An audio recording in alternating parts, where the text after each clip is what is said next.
The basement camera feed. I'm not the paranoid type. 32 years in the army, infantry, 2 tours in Afghanistan, 1 in Iraq, taught me the difference between real threats and shadows. Real threats have muzzle flash and weight. Shadows just make you jumpy. So when I moved in with my son Derek, his wife Jenna, and my 2 grandkids in that quiet split-level ranch outside Dayton, Ohio, I figured the jumpiness was just old habits dying hard. The house was nice enough. 3 bedrooms upstairs, finished basement downstairs that Derek used as a man cave, and storage. Big backyard, chain-link fence, Ring doorbell, and a full Nest security system. 4 exterior cams, 2 interior, living room and kitchen, and 1 pointed down the basement stairs. Derek installed it all himself after a string of car break-ins in the neighborhood last summer. He was proud of it. Showed me the app on his phone the first night I arrived. "See, Dad? I can check on the kids from work. Motion alerts, 2-way audio, the works." I nodded, said it looked solid. Truth was, I didn't like being watched. Felt too much like forward operating bases with constant surveillance, but it was his house, his rules. The first few weeks were normal. I helped with yard work, picked up Ethan, 9, and Lily, 6, from school, cooked chili the way my late wife used to. Derek worked long hours at the parts warehouse. Jenna did remote billing for a hospital. They were good people. Tired, but good. Then I noticed the pattern. Every Friday and Saturday night, around 10:30 p.m., one of them would go downstairs. Usually Derek first, then Jenna a few minutes later. They'd stay down there 40 minutes, sometimes an hour. When they came back up, faces flushed, they'd act normal, grab a beer, watch Netflix, go to bed, but the cameras, the basement cam, would go black. Not no motion detected, black. Actively disabled. The feed would say, "Camera offline, manually disabled," for exactly the time they were down there, then snap back on when they climbed the stairs. I asked Derek about it once casual-like over coffee. "Hey, why do you guys turn off the basement cam on weekends?" He froze for half a second, barely noticeable unless you've spent years reading men in high-stress situations. "Oh, that?" "The light sensor down there glitches sometimes. Triggers false alerts all night. I just disable it when we're watching movies or whatever so my phone doesn't blow up." "Movies in the basement?" I raised an eyebrow. "You got a projector down there I don't know about?" He laughed. Too quick. "Nah, just the old TV. Kids are asleep, we want some alone time. You know?" I let it drop. But soldiers don't ignore inconsistencies. They file them. I started paying attention. Friday nights, disable cam at 10:28 to 10:32 p.m. Saturday nights, same window. Sometimes a third night, random weekday, always after 11 p.m. No sound from downstairs. No TV glow leaking under the door. No laughter. No arguing. Just silence, then footsteps coming back up. I told myself it was probably nothing. Maybe they were swingers. Maybe they smoked weed down there and didn't want me judging. Maybe they argued about money and didn't want me hearing. All private, all none of my business. But the hairs on my neck kept standing up. Last Tuesday night, January 20th, 2026, I couldn't sleep. Jet lag from a lifetime of time zones, plus the Ohio winter cold seeping through the guest room window. Around 2:15 a.m., I heard it. The soft click of the basement door opening, then closing. No lights flipped on in the hallway. No footsteps overhead. I waited 5 minutes. Then I grabbed my phone. Derek had added me as a guest to the Nest app months ago so I could see the front porch if packages came. Guest access doesn't let you control cameras, but it does let you view live feeds. I opened the app, heart rate already climbing like I was back on patrol. Basement cam, offline. Manually disabled at 2:12 a.m.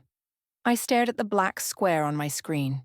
Then I did something I hadn't done since I retired. I bypassed the bullshit. I still had contacts, old ones. A guy named Torres from my last unit, now works private security contracting, specializes in IoT and home systems. We'd kept in touch. I texted him at 2:20 a.m. "Need a favor. Nest camera bypass. Temporary admin access. No questions." he replied in 90 seconds. Dude, it's 2 a.m. here too, you okay? Just send me the script. I'll owe you.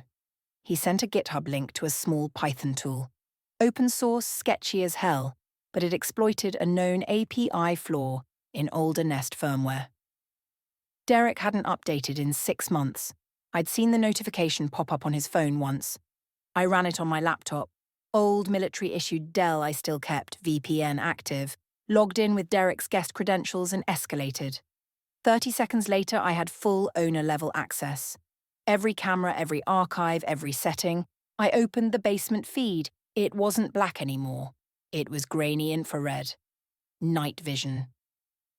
The camera was mounted high on the wall, angled down toward the center of the room. What I saw made my stomach drop through the floor. The basement wasn't empty. There were 4 people standing in a loose circle under the single bare bulb. Derek and Jenna, plus 2 men I'd never seen before. One was tall, skinny, wearing a black hoodie with the strings pulled tight. The other was heavier, shaved head, tattoo creeping up his neck. Both had gloves on. In the middle of the circle, on a blue tarp spread across the concrete floor, was a large black duffel bag.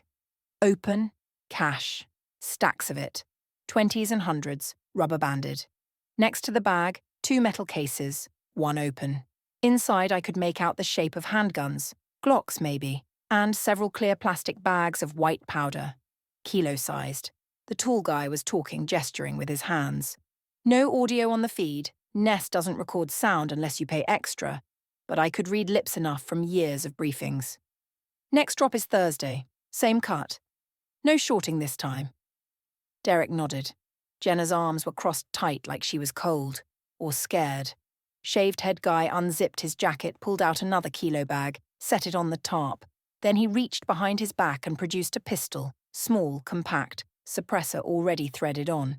He didn't point it, just held it casually like a guy showing off a new tool. My pulse hammered in my ears. This wasn't weed. This wasn't alone time. This was distribution. Serious weight. The kind that gets people disappeared. I switched to the archive, pulled clips from the last 3 Fridays. Same 4 people, same tarp, different bags, different counts. Once they counted cash, Derek licking his thumb, flipping bills like he'd done it 100 times. Another time, shaved head guy handed Derek a thumb drive. Jenna never touched anything. She just watched, eyes darting to the stairs every few seconds.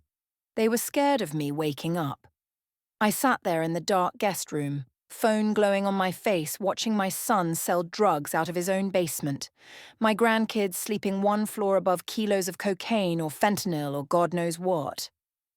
I thought about my wife, Ellen, how she'd always said Derek had a good heart, just got lost sometimes after high school, how she'd begged me not to push him too hard when he dropped out of college, how she died before she could see this.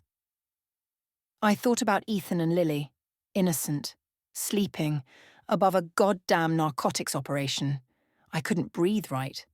Options ran through my head like a threat brief. Confront them? No. They'd lie, or worse, panic. Guys with guns don't like surprises. Call the cops right now? Risky. If these guys were connected, and that kind of cash and weight says cartel, or at least mid-level traffickers, they'd have eyes on the house. 1 radio call, 1 text, and my family becomes collateral. I needed to get the kids out first. I killed the feed, logged out of the hacked session, cleared the Python script. Then I moved. Quiet as I could. Slipped on shoes, jacket, grabbed my old KA bar from the dresser drawer. I still carried it everywhere. Habit. Phone in pocket. I crept down the hall to the kids' rooms. Ethan first. Shook him gently. Buddy, wake up, quiet. His eyes fluttered open. Pop, pop. Shh. We're going on a little adventure. Get your coat, shoes. No talking. He knew better than to argue when I used that tone. Army voice. Lily next. Same thing.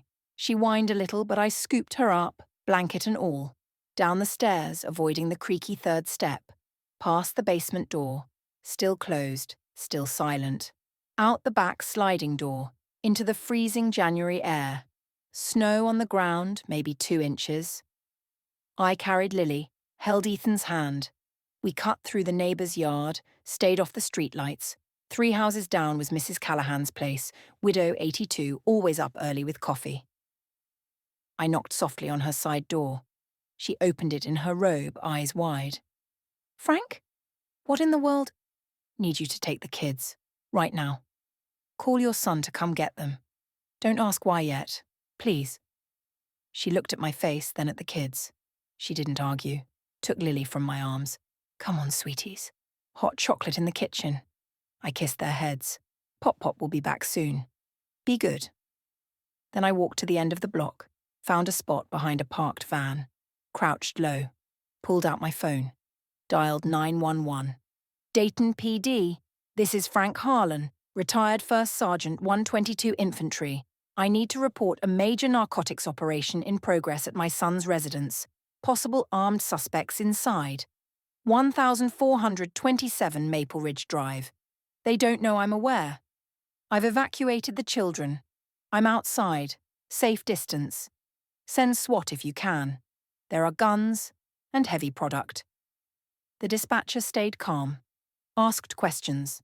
I answered, gave them the Nest login, Derek's email and the password I'd seen him type a dozen times, Ethan Lily 2015.